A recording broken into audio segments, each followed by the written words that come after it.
राधे राधे दोस्तों। होली का त्योहार वैसे तो पूरे वर्ष में धूमधाम से मनाया जाता है। कहते हैं कि भारतवर्ष का ये एक पसंदीदा त्योहार है, लेकिन कुछ ऐसी जगह हैं जहां पर ये पर्व और भी धूमधाम से मनाया जाता है। तो उनमें से एक जगह है मथुरा और वृंदावन। मथुरा और वृंदावन में होली खेलने के लिए विश्व से दूर दूर से लोग आते हैं।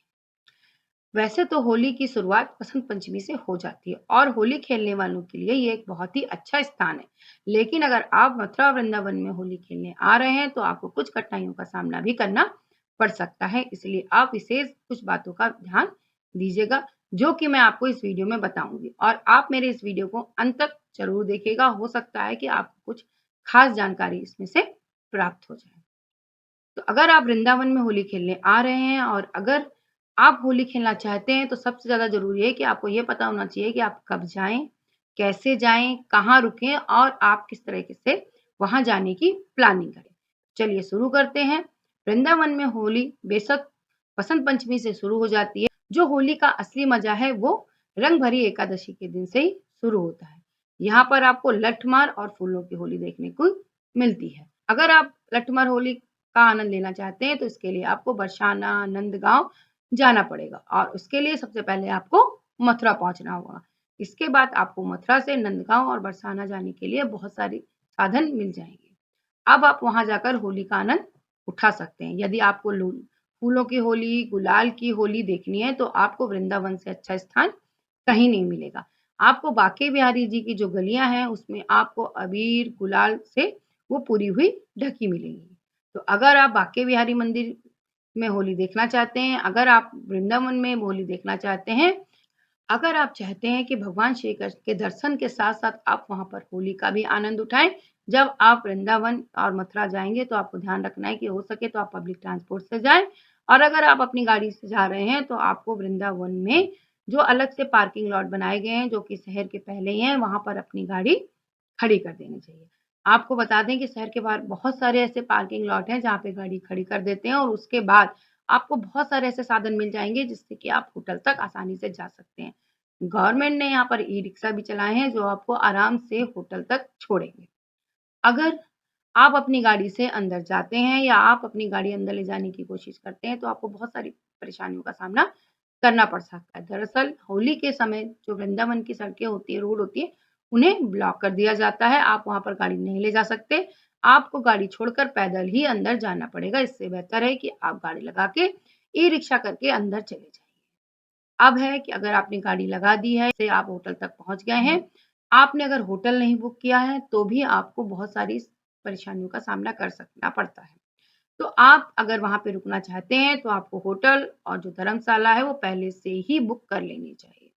वृंदावन में होटल और धर्मशाला की कोई कमी नहीं है, लेकिन होली के मौके पे बहुत भीड़ हो जाती है, जिसके कारण आपको हो सकता है कि धर्मशाला ना भी मिले और अगर आप अचानक से पहुँच गए हैं और अगर आपको मिल भी जाती है, तो हो सकता है उसके लिए आपको बहुत सारे पैसे देने पड़ जाएँ।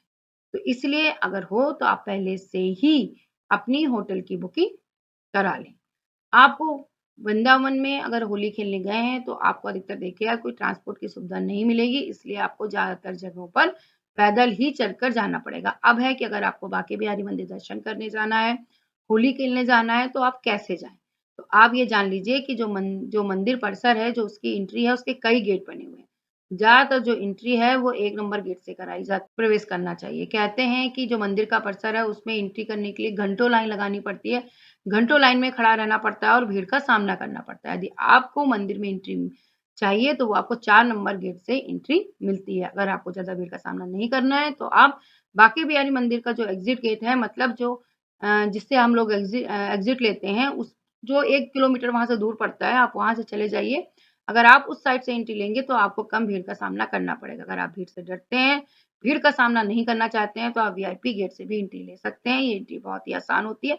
इसके लिए आपको किसी गोस्वामी जी की मदद लेनी होती है। वो आपको वीआईपी गेट से एंट्री करा के आपको बांके बिहारी जी के दर्शन करा देंगे। आप वो आपको उनके मंदिर परिसर तक पहुँचा देंगे। अब आती है खाने की व्यवस्था पर।